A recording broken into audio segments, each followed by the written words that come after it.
Yes, sir. Yes, sir. Really. Pardon the Politics Podcast. My brother Manny, I'm going to go to you first. And what is your spotlight that you have for this week? Well, they say some of the best time to drop news that you don't want anyone to focus on is Friday afternoon, and that's what we have here. But before we begin there, I'd like everyone to we're gonna take a quick journey. We're gonna go back, way back into time, Back at the time. Yes, sir. back to episode 9 of this season, where we talked about Operation Epic Fury. And in that episode, we asked the question is how deep is the US entanglement with Israel, and how deep is it actually going to go? Well, we got that answer this week.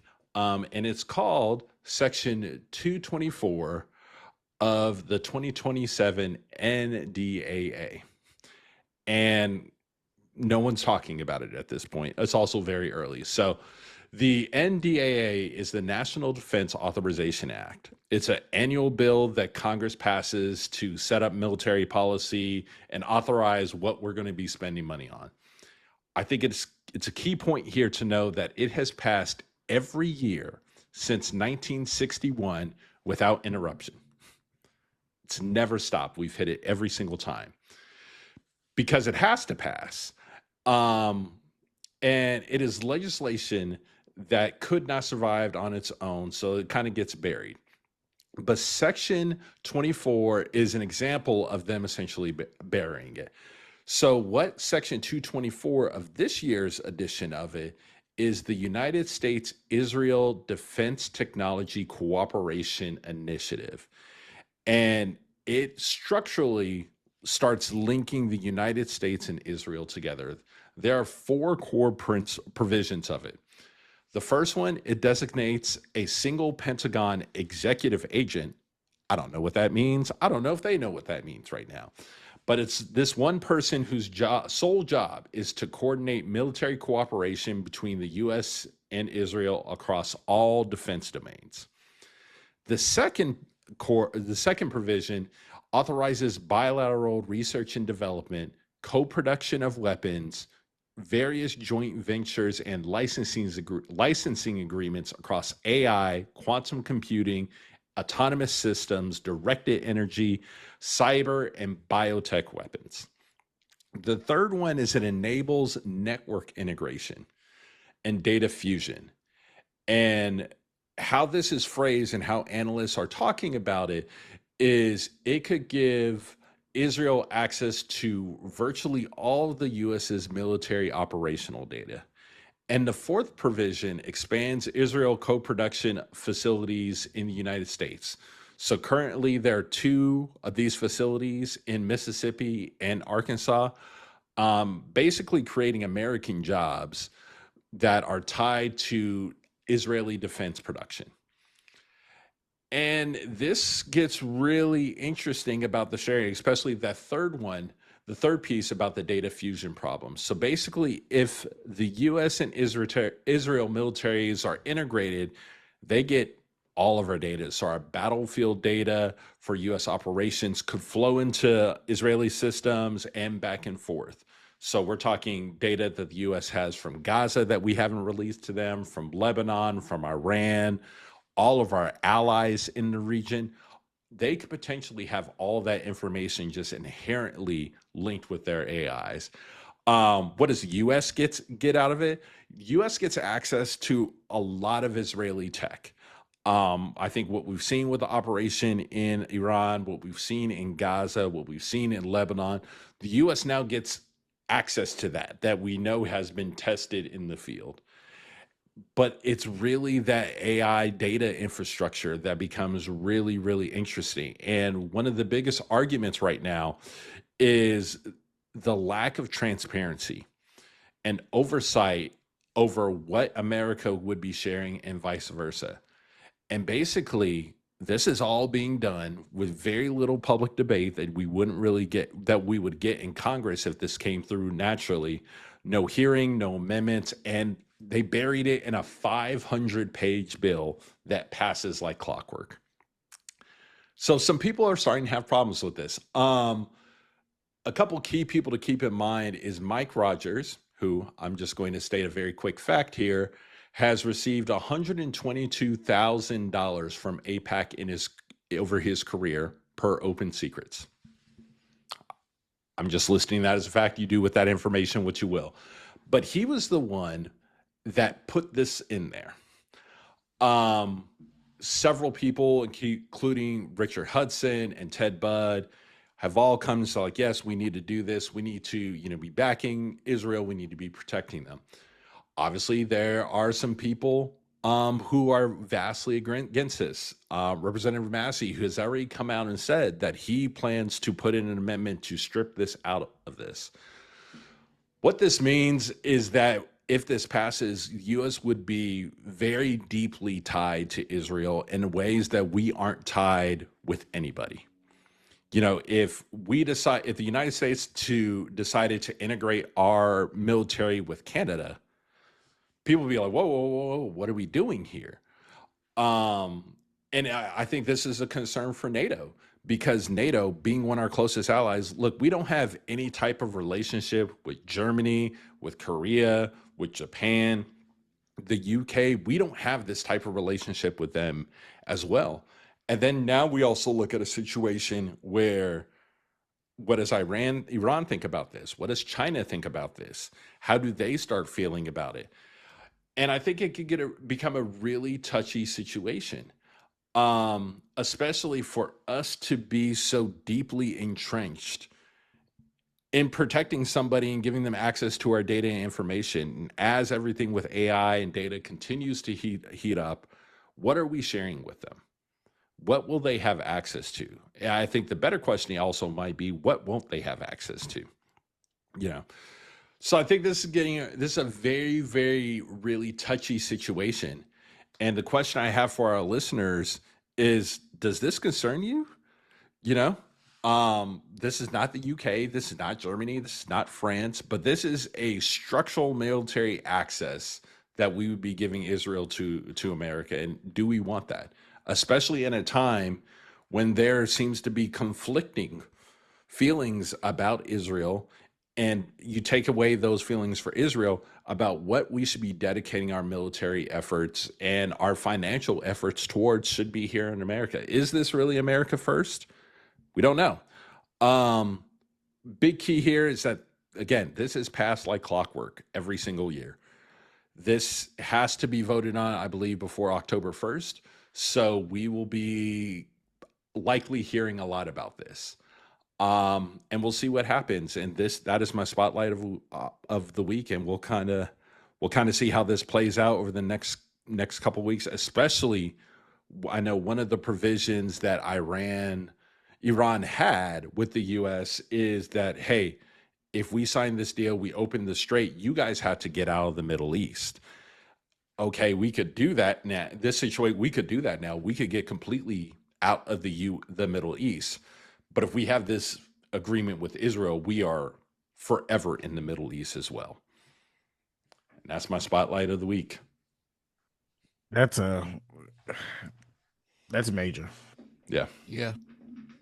Well, I'll go next with my spotlight of the week. So I want to use my spotlight of the week to focus on something that has largely disappeared from the headlines here in the United States, and uh, basically it has not disappeared at all from reality. And I want to use my spotlight on that. While much of the world's attention has shifted to elections, domestic policies, China, Russia, and even Iran, the people of Gaza are still living through a humanitarian catastrophe. And this week, there was a development that should have received far more attention than it did. So that's what I'm going to use my spotlight for. Uh, Big Benny, Israel's Prime Minister Benjamin Netanyahu, announced that he has directed the Israeli military, to expand its control of Gaza to 70% of the territory. Israeli officials say that it currently controls roughly 60% and intend to increase the footprint despite the ceasefire framework that had previously established a lower level of territorial control. Now, let's put this in perspective. Gaza is already one of the most densely populated places on earth. More than Yeah. 2 million Palestinians have been squeezed into an increasingly smaller area after years of war, displacement, destruction to infrastructure, and repeated military operations. If Israel expands its control to 70% of the territory, that means that millions of civilians would have effectively be concentrated into an even smaller portion of land. So critics have argued that that would worsen an already dire humanitarian situation and make daily life even more difficult for ordinary Palestinians trying to survive. And in this, regardless of where you stand politically, the images coming out of Gaza over the last several years have been devastating, from destroyed neighborhoods to displaced families, to hospitals being overwhelmed and children growing up knowing little other than conflict. So, the bigger question in this is, the reason this is my spotlight is not because it's new, it's because it isn't, right? It's becoming an uncomfortable reality right now, and we've become accustomed to it. A story that once dominated every newscast now barely breaks through the noise. The death tolls are still climbing. The humanitarian concerns are still continuing. Entire communities remain displaced, yet many people have simply moved on because another crisis somehow has taken center stage. And when we think about that, history shows us something very dangerous in all of this. When suffering becomes routine, it becomes easier for the world to ignore it. So, the key thing to watch in the coming weeks is whether international communities respond and respond in any actual meaningful way. Will there be pressure from the United States with him going up another 10% to 70% when there were framework of a ceasefire to reduce that territorial pressure? Will European allies push back? Will regional Arab powers increase, their diplomatic efforts? Or will the expansion just simply become another fact on the ground that eventually fades from public attention? Because once territory changes hands and populations are displaced long enough, temporary measures have a way of becoming permanent realities for those people. So whether you view this war as a war against Hamas, a humanitarian disaster, an occupation, or genocide, one fact in all of this is undeniable, and that is millions of Palestinians are still trapped in the middle of it. And as a political observers, we can debate policies, we can debate governments, we can debate military strategies, but we should never become so accustomed by the politics of everything that we stop seeing the people. So that's why Gaza is my spotlight. Not because it's the newest news, it's because it's a story that the world has seen, in my opinion, to forget. So that's my spotlight, brothers. And I go ahead, man. the one thing that I'll just add for context for our listeners, Israel's not that big of a country. I believe Israel is the same size as New Jersey. Yeah. They're skewing when you look at a globe, but Israel is the size of New Jersey. So take that into account when you realize that you have this area that's even being compressed down further. Yeah. Agreed. And you know, both of you gave some amazing spotlights. And before I go into my spotlight, I saw a video, and your spotlights brought it back to my remembrance. There's a Michigan U.S. Senate candidate named Abdul El Said, and he said something that resonated with me amazingly, and I want to bring that up right now, following up both of your points in your spotlights, but particularly with Jeezy, because what I don't want people to do is have a skewed and distorted view of what we're saying. And Mhm. what El Said said is that, and I want to get his exact quote from him. He said that going against the Israeli state and APAC and the Israeli government is not synonymous with going against Judaism and the Jewish people.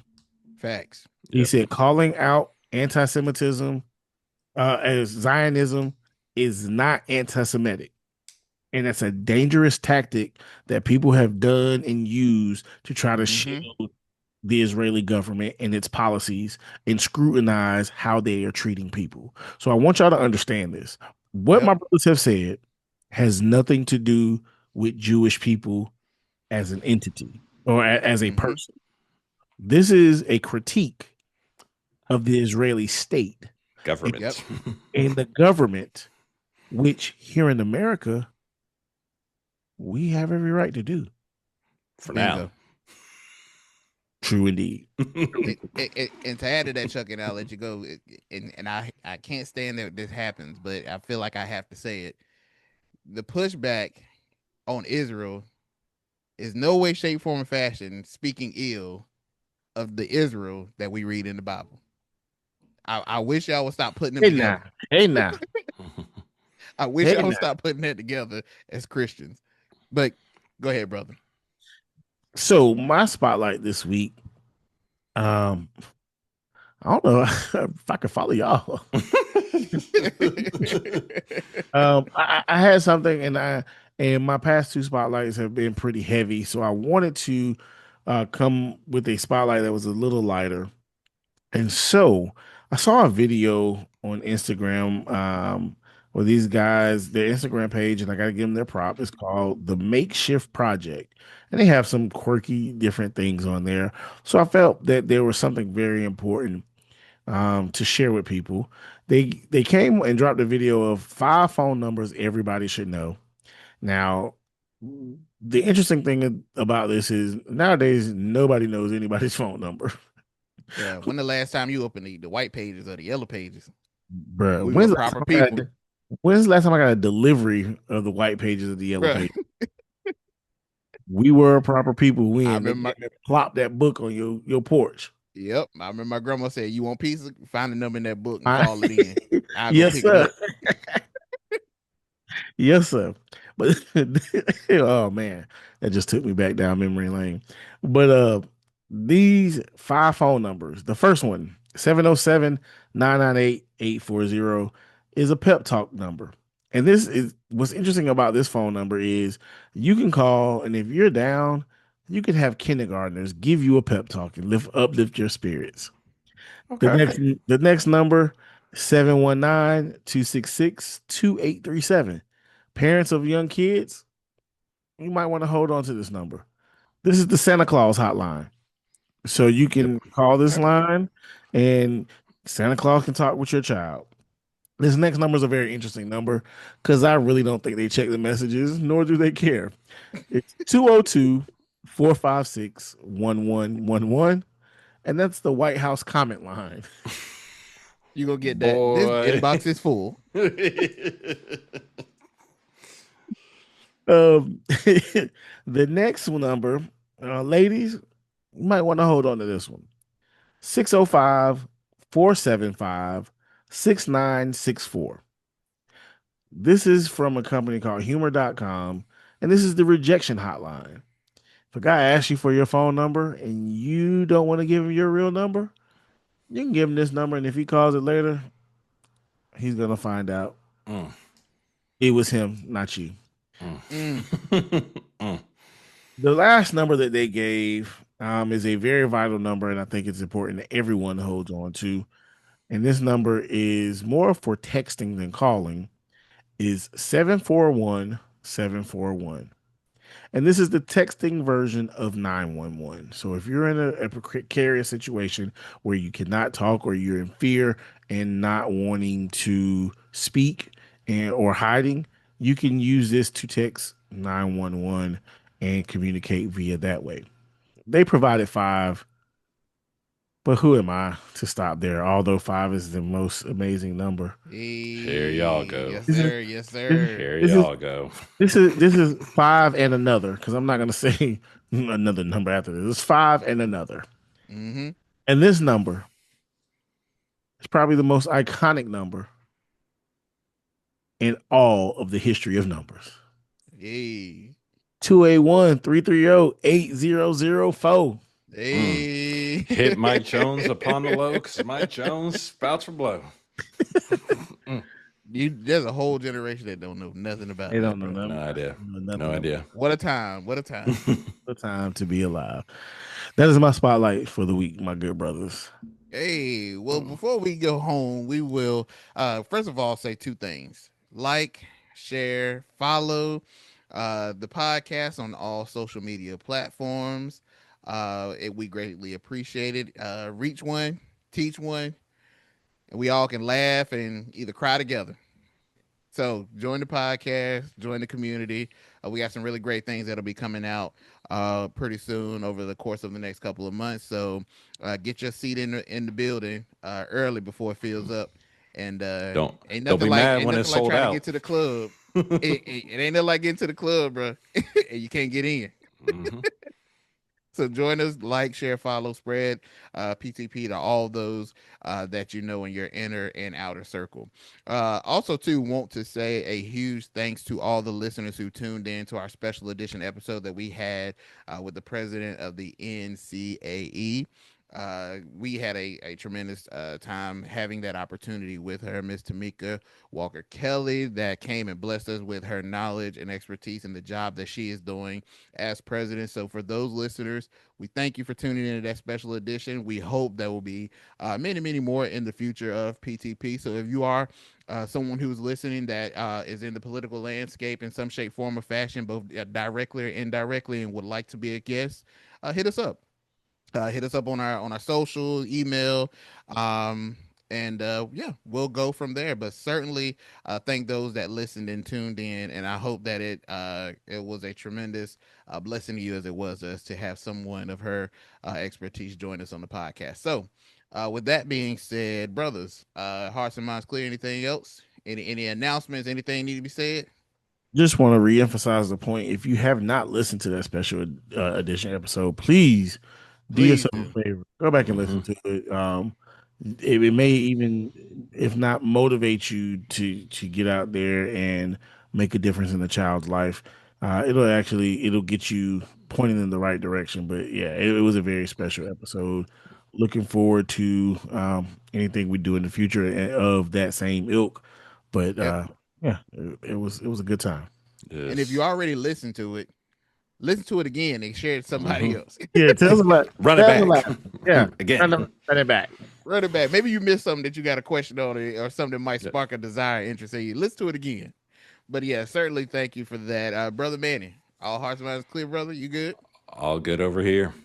All right. Well, as always, here we thank you for lending us your ear for the duration of this episode. And as we always tell you, if don't nobody love you, just know the boys here at the pod. We love you. We love you. Love We y'all. love you. We thank you for tuning in, and we hope to see you at the next episode. So take care, world. Yeah. Peace.